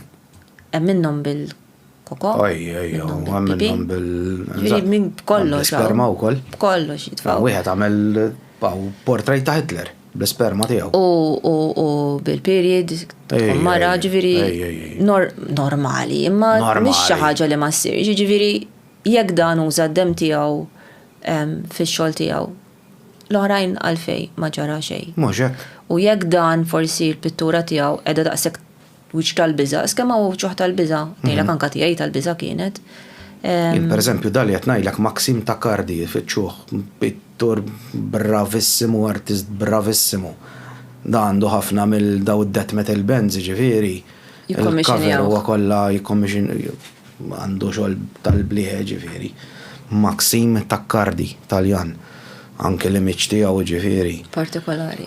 U kollha taraħ joħroġ id-dem, jagħmel il-vażetti u jpitter bid-dem. Impressive ġifieri għandu xogħol.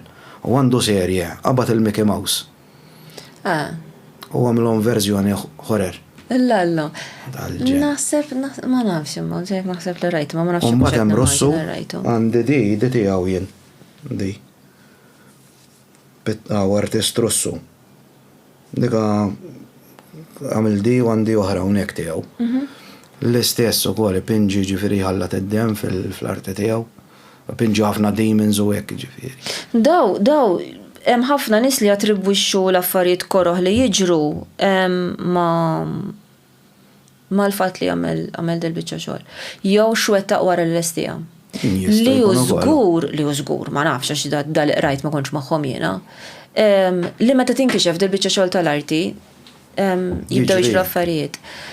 Meta werita, ovvjament il-mara ma rriditiex, tafaħħa fil-kantina u għattija u ħallija hemm sewa. Sakemm darba faret il-kantina bl-ilma kien hemm xi flooding u faret u niżel isfel ovvjament ħajneħ l-affarijiet, sab kollox marra u mkisser u da u taf se ngħidlek il-pittura kienet għadha intatta isu ma ġrala xejn. Tellaħa fuq u l-mara qalla għandendila, għaltlu le, fl-ħar għaltlu okej, dendila, għaltlu fl-isper bedroom fej ma narawix u fej l-inqas li tlu nis. Dendlu għemmek u eventualment l-istess bdew jisimaw l-sejjes, dellijiet u xnafjen, sakemm da dellijiet bdew jiġu ħafna iktar reali. Evidenti u iktar. U beda jaromu kolla xal-bidu bdiet il-mara mba beda jaromu kolla, ġifri ikun riqet u ħoss il-xaħat taħres leħi u jara dil-figura ta' raġel taħres leħi. Eventualment beda jinduna li l-witch u għal-istess witch li jem fil-pittura u beda jiddejjaq ħafna ma baqa jinsisti li ħalli għajem, speċi ħanħalli għajem. Hemm storja oħra li darba minnhom il-mara tistenneħ fis-sodda u speċi ħassitu dieħel u daret lejh u ssipil da il-painting ma' wiċċa. Però da baqa' jinsisti li le ma neħħuwix. Neħħewa biss, jew neħħewa tewa wara li it-tifel tiegħu kien għadu żgħir isibuh mal-art fl-aħħar tat-taraġ, fit-tarf tat-taraġ u qallhom imbuttani. U mbagħad hemmhekk le. Allura qabada insomma tafaħħa ximkien u għattija. Biss baqa jikxifa f'ċerti instances u fetaħ YouTube channel li jeżisti tista' ssibu b'affarijiet suppost strambi li jiġru meta tinkixef din il-painting. Allura jġiblek pereżempju tiċċaqlaq waħda jew taqa' waħda imma palma nejdu soltu ma tafx jekkux vera jew le. Għall-argument hemm pereżempju darba minnhom fejn il-painting hemm bieb u infetaħ il-bieb waħdu. Imma kombinazzjoni dakinhar il-kamera kienet qiegħda f'post fejn kombinazzjoni kien jidher il-bieb. f'ħafna mix-shots l-oħrajn, għax bħalna nindonawhom dal-affarijiet. F'ħafna mix-shots l-oħrajn il-bib mhuwiex qiegħed fil-frame, imma kombinazzjoni meta nfetaħ il-bib, il-bib kien jidher imnalla. F'kelma waħda, ħa okkażjoni minna dil-pittura ħoloq storja minna jiena qed naraha. Fetaħ YouTube channel, ovvjament in-nies ħajibdew jiffollowjaw, ovvjament għandek il-flus deħlin tal-views. Ma nafx, però mbagħad hemm pereżempju nies li jmorru hemmhekk, ġifieri u kull min ikun irid imur, min ikun fanatiku tal-paranormal u jkun jixtieq imur u jħallihom in-nies imorru, jinvestigaw u kollox. U mbagħad hemm ħafna witnesses ta' affarijiet li suppost ġraw. Ġifieri darba pereżempju kien hemm xi nies qed jitolbu madwara u bdew jiġru ħafna affarijiet, ġifieri anke mara tqila tirtot u x'nafien. Imma jista' jkun il-biża stess qed toħloq il-biża tan-nies stess u l-expectations tan-nies. U mhux hekk, u da fimni jekk ikun jaf x'għandu jagħmel anke naqra riċerka żgħira fuq l-internet, jitfalek subwoofer x'imkien jagħmellek infrasound kemm 12 Hz, Mirko 14 Hz minn għalija. Mux xaħġek. U joħloq sensation, bija. U inti l-qas tisimaw dal-ħosta, inti t-tajf għalek ġiġa, jew fik, jew whatever. Tferfir ġo sidrek ġifiri, jew infrasound jgħidu. U inti għallek ansjeta. Skulli għallek ansjeta. Ġistaw kun ħafna. Ġifiri, nemmen illi kunem, mux għetnajt illi ma nemmenx bijom daw l-affarijiet, jina li għetnajt illi kultant kunem spiegazzjoni għalli. Ejwa. Kif bdejna, Eżatt. Jien per eżempju jiena naf storja antikissima ġifieri ta' xi 30 sen ilu. Familja kienu joqogħdu tinje dak iż-żmien fil-barracks tal-Ingliżi. Jien kont ħabib ma' tifel tagħhom dak iż-żmien. Da kellhom xatt mill-Awstralja u ġabilhom tribal maska u maskla ta' tribujiet ngħidilhom jien. U kienet oriġinali ġemel mill-aboriġini tal-Awstralja. Għada minn kemilom illi waħlu għaddar, ġifiri da maħadux il-ruħ. Da kien il-diskors ta' missieru. Kemm li waħħanni għamal ħajdi maħadnix il-ruħ. U l-istoria tajlek li daw tant ġrawlhom affarijiet li darba minnhom qabżit loċċinga missieru, qabada, qasama, ġifiri da jaqbes fuqha, u da fil-għodu ħarġa żibel. Kux vera ma nafx. Reġa saba. Imma t-tifel jgħid illi reġa saba mden la da fil-kċina. Tajli ġara minna, reġa kessera, għax kiku jina naħseb għasjek nuqot għalla bil-barbecue miex għaw nuqot naħraqa l-ħin kollu, naqlaqa u narġa naħraqa. Full time job namelek ġifiri. Ma nafx. Kultan ċertu għaffariet ma mux ma nemminom, xtifimni xħazin. Ma tant ikunu far-feċt. Li jgħidu temmen u ma temminx li anka minn ma jemminx li per eżempju jitolbu fuqhom u jmurrilhom il-ġismu. Dan again jista' jkun li inti stess l-enerġija tiegħek jekk inti tant temmen li jekk titlob ħajmur qed neħħiha inti stess. Per eżempju, inti taf dawn min jagħmel ix-xwabel u hekk, daw per eżempju min jagħmel katana. Sawa jagħmel daw il-Japanese swords. Jien dilettant ħafna tagħhom għandi xi tlieta d-dar. Il-leġġenda tal-katana hija li l-katana għandha laċċ tad-demm. Fil-fatt anke kif iddendilha mal-ħajt hemm way. Jekk iddendilha bil-handle din in-naħa tfisser prepare for war. Jekk iddendilha f'mument ta' paċi iddendilha bil-handle din naħa. Tiegħi dejjem din naħa qiegħda. Għal-mara tal-inkwatru. Tal-inkwatru. U jgħajlek il-katana dejjem għandha laċċ tad-demm u jgħajlek jekk ma tissodisfax il-laċċ tagħha tista' anke tferixxi anke l-sida. Istra? Dik hija arti, il-katana hija biċċa. Mela, żgur. Hemm ritwali kbar fuqha. Fimt ġi mhux sempliċement mortix li sikina. Eżatt, mhux sempliċement bat bil-production u jagħmlu daw hemm katana sta ġifieri minn daw taċċi. Limitations ikunu ta' vera, fimt. Ġi wkoll it's piece of art ġi nemmen il-inti f'kull biċċa arti l-artist jitfa l-intention ġo fiha. U hemm biċċa minnek u hemm l-ora tiegħek. Eżatt. Jiena per eżempju ġbuna ħafna l-antikitajiet, speċjalment per eżempju xbiċċa affarijiet li jkun hemm interaction bej ix-xogħol u l-bniedem, ġifier per eżempju jiena biċċa gradenza antika. Ħafna nies jgħidu l-imbarazz u armilem u kemm ikera u kemm ida, imma tant nara mħabba fiha. Tant nara effert u tant nara min jaf kemm dam dal-bniedem jilab magħha u jagħmilha u min jaf x'kienet jaħseb. U ma kienx ħobbi kien ix-xogħol tiegħu, ġifieri dan qed jgħajjex il-familja forsi u qed jgħixu minnu dal-xogħol. Ġifieri għalija jkun hemm dak iċ-ċertu ta' rispett lejn xogħol mhux bħal għall-argument dil-mejda li saret fil-fabrika u l-magna għamlita bla mħabba ta' nerġgħu mmorru għal AI u xogħol minn artist. U l-artista vera. Ekku. Xi ħaġa li inti għandek l-intenzjoni, għandek l-imħabba, għandek il-focus tal-artist tafa l-istorja tiegħu ġo fija dik l-oġġett. Bħal biċċa skultura, xinieta ġifieri, anke mużika. Żgur. Għax hemm mużika wkoll li hija misħuta. Mela. Hemm mużika misħuta pereżempju, hemm mużika pereżempju il-Gregorian chants. Il-kant Gregorian. Dak huwa meqjus bħala inaddaf ġifieri tant. Mela. U llum il-ġurnata jekk toqgħod taqra naqra fuq il-mod kif inhu ġifieri ma nifhimx fil-mużika, imma il-frekwenza tiegħu li hija minn għalija 432. M'għandix taqsam ta' dik kejta. M'għandix taqsam ta' fil-verità. Imma di qed ngħidlek x'jgħidu wara l-mużika. Fuq Mozart pereżempju jisemmu li meta tisimgħu jikkalma u jagħmel. Elvis. Però mbagħad mardux immorru għal-naħa l-oħra, pereżempju meta kont żgħira jiena alla ħares tisma' heavy metal jew hekk għax dak tax-xitan. Mu vera xejn.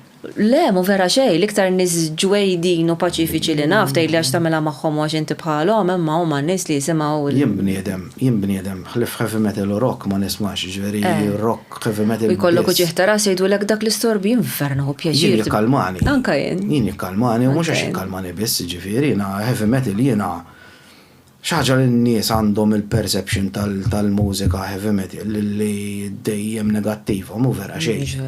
Sewwa, hemm mużika negattiva, mela jien smajt pereżempju mużika li hija pereżempju Venom li hija mużika negattiva ħafna, pereżempju D-Side, mużika negattiva ħafna. Isma' anka m'hemmx għalfejn tkun jista' jkun mużika li qed nisimgħu fuq ir-radio normali u tkun mimlija disprezz lejn nisa pereżempju. Isma' rap tal-lum. Jew inkella.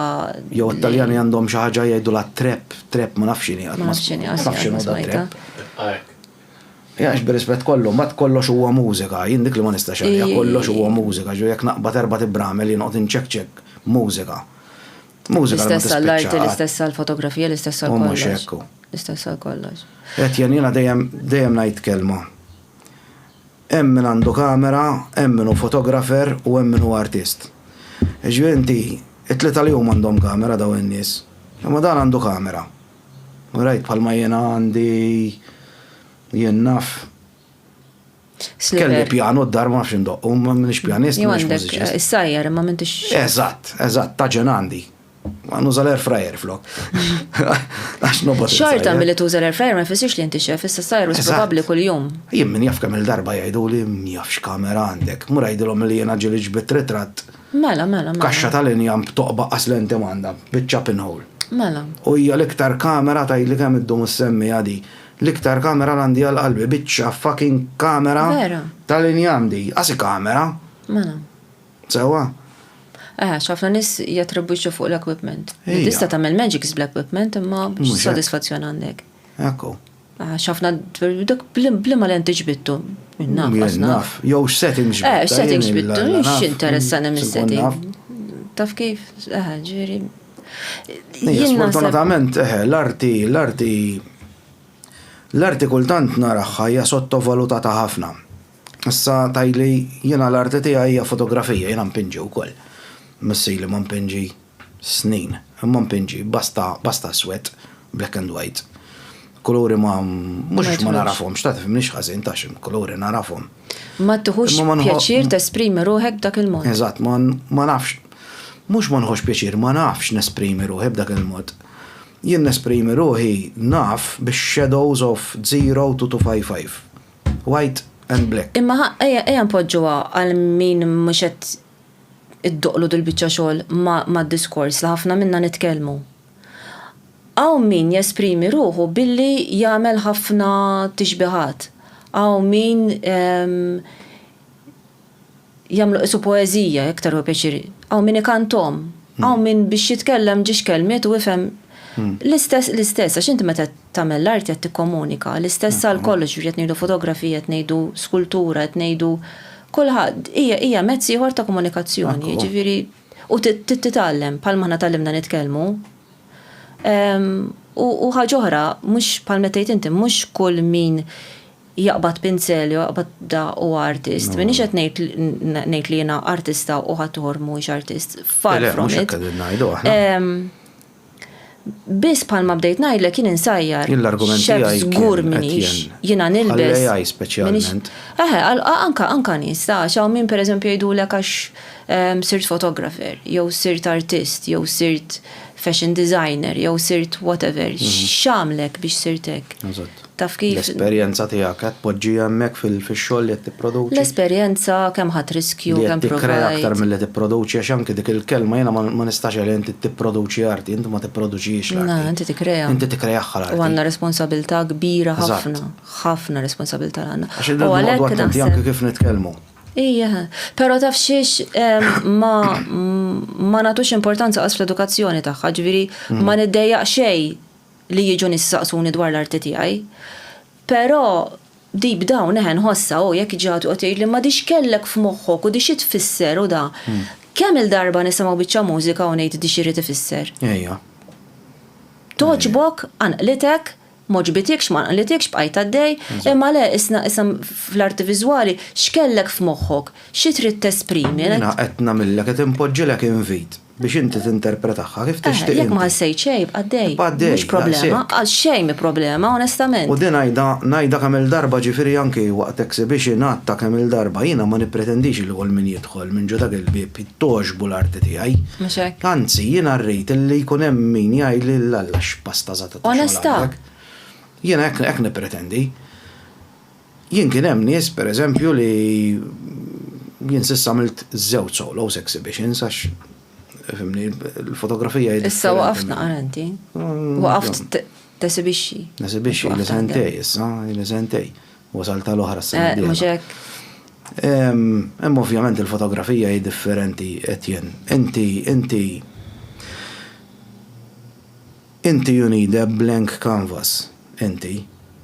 Jien I need a subject. I need something li riċċa ħaġa hemmhekk jien. Fimt? Jien nixtieq li nista' nikkrea minn ġo moħħi u jien għandi blank screen u tfajt ir-ritratt hemmhekk. Le inti jekk ġik f'moħħok li trid ritratt f'sunrise, tistax qiegħed fl-istudio u tagħmlu. Timxi, tissiefer, tissogra, ħafna minn daxxi, tiġifieri mhix sempliċement jiena sempliċement, fimniex ħażin għax. Le, nafxettajt, għax nuħu ritrattin ukoll. Nafxettajt, jiena jekk tiġini ġoras li rrid nagħmel xi ħaġa, nista' nkun ħafna drabi kreattiva u tagħmilha. U noqgħod id-dar għaw ġu l-istudio u nagħmilha. Darba kelli argument żgħir ma' artist, ħabib tiegħi. U għalli għax intom għalli l-photographers għalli bl-editing għalli tagħmlu li tridu. Għatlu għanajlekx differenza bejni u bejnek. Għatlu l-inti jattara dik ix-xena qoddiemek, għatlu dik id-dajsa li qedemmek, għatlu tista' titfaħħemmek. Għatlu għax kien trid għatlu tpinġija minn hemm malem, għatlu dik is-sħaba, għatlu tista' tagħmel semgħu mlija sħab. Għatlu jiena jekk ġejt hawnhekk għatlu trekkjajt sejja satej. Għatlu ġejt hawnhekk għatlu m'għandi sħab, għatlu stax nivvintaħ. Għatlu jekk jien għandi l-għanda taż-żibel għatlu fix-xott. Għatlu b'xi mod għatlu rid nara kif ħanneħħiha. Għatlu inti għandek l-option li ma tpinġijiex. Fimta? Ġifieri hemm din kull arti għandha s-sabiħ tagħha. U challenges tagħha. U għandha challenges tagħha. Però deep down xorta ngħid li l-espressjoni. Pereżempju fix-xogħol tiegħek ma narax il-baħar u l-blat. Mhux qolli le, jien mhux dak is-suġġett. Le, mhux dak is-suġġett. Mhux dak is-suġġett. Jien kultant. Inta tinqeda. Eżattu. Għax jekk kienu arti viżwali, ovvjament irid nara, imma tinqeda ma. Inti x'inhu huwa s-suġġett meta inti qed tara ritratt ta' abjad kollu jekk qed tara biċċa fucking dot sewda hawnhekk fin-nofs. Tajli dil-ħela kollha x'inhi, jien dak is-suġġett tiegħi, in-negative space. Mhux dik id-dot, mhux dik it-zokk, mhux dik il-blata. Il-ħaġa li maħniex mal-min ta' fuq maħniex mal-min. Jien qatt ma studjajt arti. Imma maħniex mal-min laqas nitkellmu, ġifieri dat tip ta' diskussjonijiet mhumiex u ma tistax inti tmur x'imkien fejn ma ġejtx trenjat kif ħadd interpreta dik il-biċċa xogħol. Eżatt. Għax ikun hemm nies jgħidulek u dik anke jien naf nagħmilha u mhux garajt naqra żeba jew mhux anke jien għandi kamera, ħanurik x'ritratt ħadd. Maħniex mal-min. No, maħniex. Għaw skejjel li m'għandhomx arti. La primarja, la sekondarja ġifieri tfal. Tgħidli ħanoqogħdu nqablu ma' barra minn Malta, ħafna drabi mmur mużewijiet barra minn Malta u nara tfal. U nara tfal literalment absorbed qed jaraw ix-xogħol. U ma jistħux imorru jew il-ħarġa tagħhom hija li jmorru ġo mużew tal-arti. Malta ma tantx komuni. Naf żgħażagħ imma ovvjament jiena peress li qiegħda fl-arti speċi ninnotom forsi iktar ma għaw ftit żgħira żgħażagħ li jekk joħorġu jmorru l-belt pereżempju jgħid ħanidħol spazju kreattiv ħanara xemm. Li huwa b'xejn ġast titla' taraġ u ara xemm. Mur ara xemm. U m'hemmx għalfej tkun tifhem fl-arti. Jekk laqtitek. Kważi fl-arti ma tix tkun tifhem. Fl-arti ma tix tkun tifhem. U tapprezzah iktar ngħidlek jien. Għal xiex laqtitek, xe tħoss, għalfej ma tħoss, għalfej ta' darba l-oħroġ bitek aktar. Ta' sek bis, jekk anqlitek, jekk trasmettietlek any form of emotion, dik għamlet xogħla. L-artist, fimt. Dejqitek, ferħitek, disgustatek, irrabjatek, għax għarti li tirrabjak. U naħseb biex nerġgħu niġu għal dal-whatever, is-suġġett tal-lum. Naħseb li ħafna minna hekk tkun li tkun dik l-enerġija li. L-enerġija ġo fejha. Xorta nibqa' bil-mistoqsija bħal tat-tifel qed jibki prints. Eżatt. Cheap mibjuajn. Photocopy. Mass produced. Ħanajdlek storja żgħira li rajta s-seħjien. Ritratt daqs A4 daqs dijek karaħ tad-Duluri. Right, ġifieri di biċċa santa kolmi. U qiegħda frejmjata fuq biċċa frame ta' ċip tal-qamel biċċa njama ġifieri. L-orħos. Kurrenti, erba' kurrenti, musmar naħseb staple. U l-background ġifieri dis-santa qiegħda waħla fuq biċċa di antika, fuq biċċa pannu aħdar, jew blu, pannu blu. Xtajlu pannu dak qabel kienu jagħmlu contact paper taħt felt blu. Di kienet imwaħla ġo garax, qabad il-garax kollu, di għadna kemm rajni għassa reċenti jew xi kurċi fiss. Insejt fej jew pajjiża ġabuha fuq Love Malta ma nafx fejn. Din ħaraq il-garax kollu. U din madwara jekk inħaraq, madwara nħaraq. U jibqgħet hemm. U di għadha teżisti sal-lum għadha ġo dal-garax ġifieri. Kif imma? Ma nafx. Issa da biċċa kurrent. Ngħidlek 10 soffarini waħlin flimkien. Imma li nistaqsi taf xiex, meta pereżempju jiġru da traċedji. Sa di biċċa santa ta' di mhix pittura ta' mhix print. Ma di biċċa santa kbira. Santa kbira tal-qamel, ġifieri mikula bis-sowsa. U l-materjal li semmejt inti jaqbad. Jaqbad u. Jiena li għandi mistoqsija kbira għax ħafna drabi affarijiet reliġjużi, artifacts reliġjużi ma jaqbdux bħal mettejt inti f'traċedji hekk. Għala kif jekk hemm Alla jew l-univers jew minnu jippermettiha li garax jinħaraq u biċċa santa li tiswa 50 cents ma tinħaraqx. ċuri jekk l-argument dal-garax kien ta' xaħat li jaqla lajx inti jew minn hemm, għalfejn ħraqtlu l-magni, għalfejn ħraqtlu l-istokk, għalfejn ħraqtlu kollox. Sabaħ taf x'inhi miraklu. Dal-ispejjeż kollha u l-Madonna, kieku ma nafx ħan idej waħda kieku jien il-Madonna insalvalek l-affarijiet u ninħaraq jien. Jekk inħobbok ħafna, rejt mhux xorta billi tinħaraq santa tiegħek. Saħna din ngħidu l-Madonna x'hemm ritratt tad-Dolores, dal kieku kien hemm ritratt tiegħi hemmhekk pereżempju kien jaqbad dal-frame.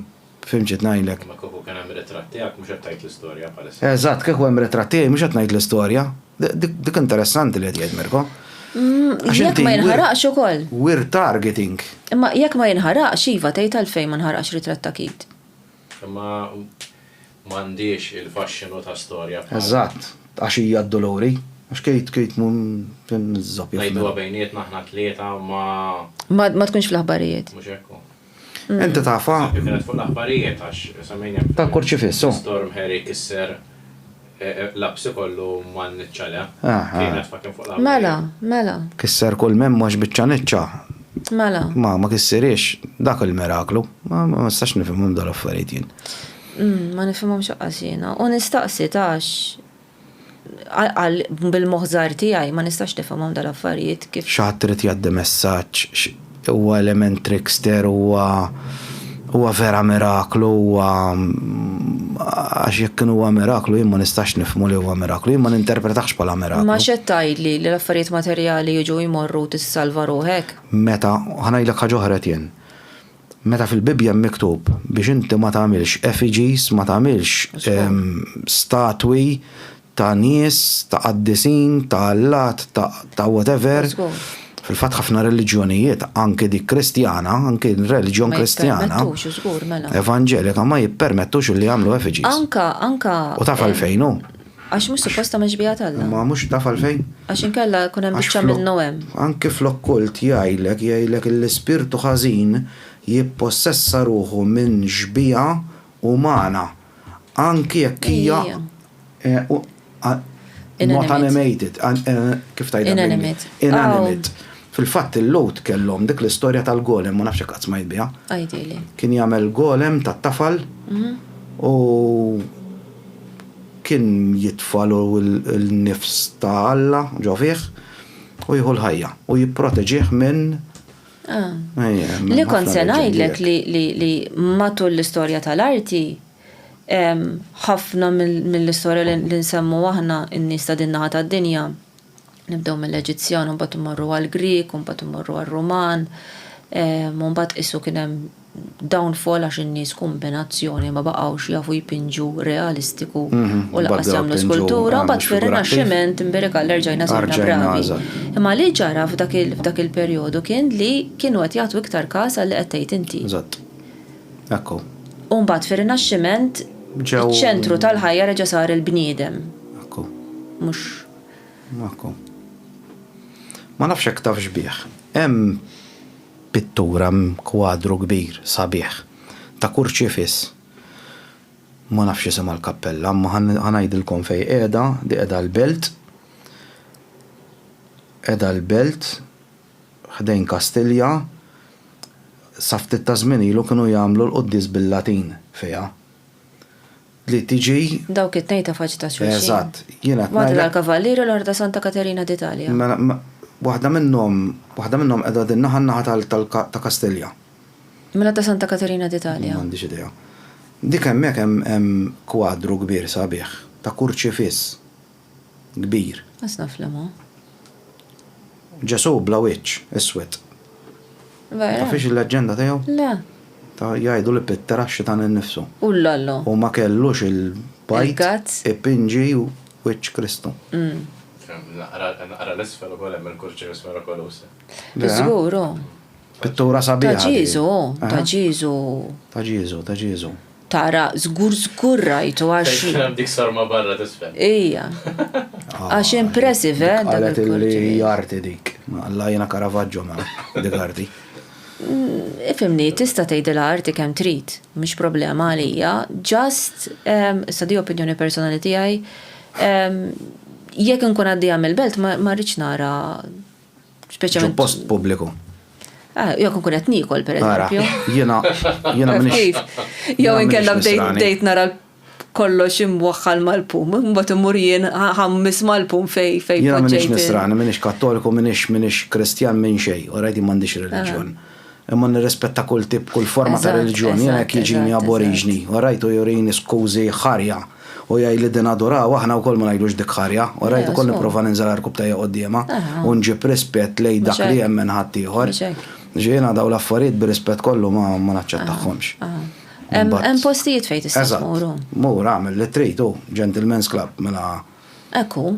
Dal-imbarazz. U sejħi l-arti kem trid, u mbaram kem trid, u pjaċir kem trid, Ma jena, b'rispett kollu ġiveri. Kont mejl biex niktab, fil-fat ktib ħaġa ma posti għajtiex għax. Le, naqbel miegħek. B'rispett kollu, jek dik hija arti. Erħila, għax jekk tħoss li hija arti u jekk whatever, ejja ma netlu xem. Etjen, l-arti vera li edemmek biex t-xokja u vera edemmek biex t-taddi messaċ, imma naħseb jina we're crossing the line. Le, jidik mid-darba u elfu. Aha.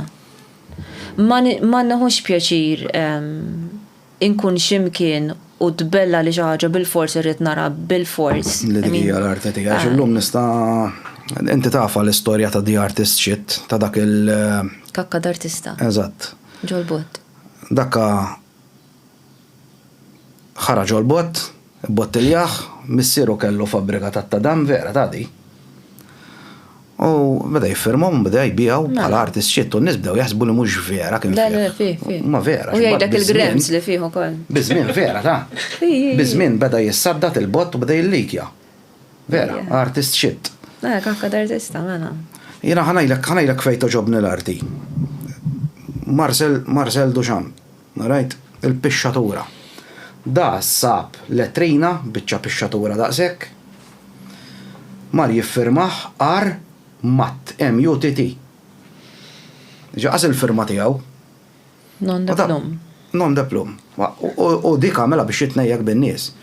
Tefaħħa ġo gallery u n-nies kulħadd imur jara u jeċita ruħu għal dill-ostja pixxatura. Mela mek beda ready-made. Eżatt. Mela mek bdiet il-filosofija ta' kollox jista' jkun arti. Jekk jien nsejħilha arti tista' tkun arti. Eżatt. Li fil-verità iva. Jiena lija le. L-intenzjoni. Mhux kollox huwa arti. Ma bateħe. Tidejna, ma diki. Għalix jekk inti pixxatur li jista' jkun l-idea qasbis kienet tiegħu, kienet ta' mara. Ma l-idea nnifisha, l-idea hija innovattiva, l-idea hija l-arti, mhux is-suġġett. U hemm ħafna ta' bħal-banana waħla bid-daktek mal-ħajt. Tajl inti dik qed sejħel l-arti, mhux ovvja li ma nsejħelx arti dik. Imma l-idea hija. X'qanqal biha dik? X'qanqal? X'qanqal? Li anqala lija hu kemm smajna fuqha u kemm għamilna ħaġeb u da kollu ma mbagħad affarijiet oħrajn li suppost anqluna u nagħmlu ħaġeb fuqhom. Maħniex intu għamlu importanza. Ġibi biċċa banana waħla ma' ħajt b'duct tape. Ħadet importanza. Ħadet importanza aktar minn dawk in-nies kollha li qegħdin jmutu bil-ġuħ u l-flus kollha għalkemm nemmen li hemm raġunijiet oħrajn wara dawn l-affarijiet, ta' ġifieri jkun hemm raġunijiet min jixtrija ħasil tal-flus u dal-imbarazz kollu ġifieri. Kiela mixtra. Mhux ovvja. Le, l-arti tintuża ħafna għal-ħasil tal-flus, anka daw il-ġrajiet li semmejna aħna hemm ħafna iktar eżempji tal-arti, ġifieri tista' tmur tfittex hemm l-internet mimli bihom dal-affarijiet. M'għandix fixed price u. Le, jiena nista' nagħmilek dawn u ngħidlek dan jiswa għax missejtu jiena dan jiswa 5,000. Eżatt. Min ħajmerini. La Picasso fuq biċċa napkin pinġa ħamiema. Ftakara tal-ħamiema, ma nafx kemm inbijat wara ġertu żmien għax għamilha Picasso. Mela dead painting, tittajdi la painting, is imbued. U ma uxaċ xogħol ta' Picasso, Picasso kien prolifiku ħafna ġifieri għamel ħafna tgħid għamel 3 biċċiet xogħol u dakaw. Aw ħafna xogħol ta' Picasso. Kien pinġi kollhom kien. U kien jaħdem ħafna u għex ħafna. Għalhekk l-arti għandha r-ruħ, għalhekk l-arti għandu bżonn ikollha l-artist, għalhekk l-arti għandha bżonn ikollha bniedem warajha, mhux AI, u għalhekk imbagħad nemmen li l-arti tista' tkun ukoll bħalma din ngħidu hawn cursed, mesħuta. Dil-biċċa xogħol li semmejt inti kombinazzjoni llum sibt fuqha, jien jogħġobna ħafna Antoine Camilleri. Jallallu. Kemm nixtieq għandi mqar line tiegħu. Line, like hekk, biċċa line. Jien waħda mill-ikbar biċċa xogħol tiegħu iż-żieme. Ta' 3 saj.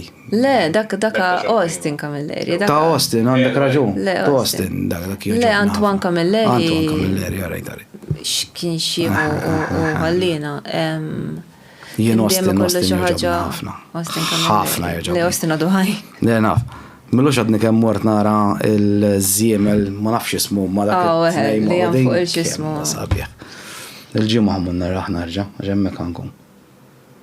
Sabiħ, dak jiżżieme kien. Hemm ora tal-artist fix-xogħol. Ġifieri ġieli mmur x'imkien pereżempju just tħares lejha tqanqlek jekk ħallok tmissa pereżempju ħafna isbaħ jew tmur fi studio ta' artist tħoss ċertu feeling ieħor bħal meta jiġu fl-istudio tiegħi jgħidu li l-feeling li jħossu.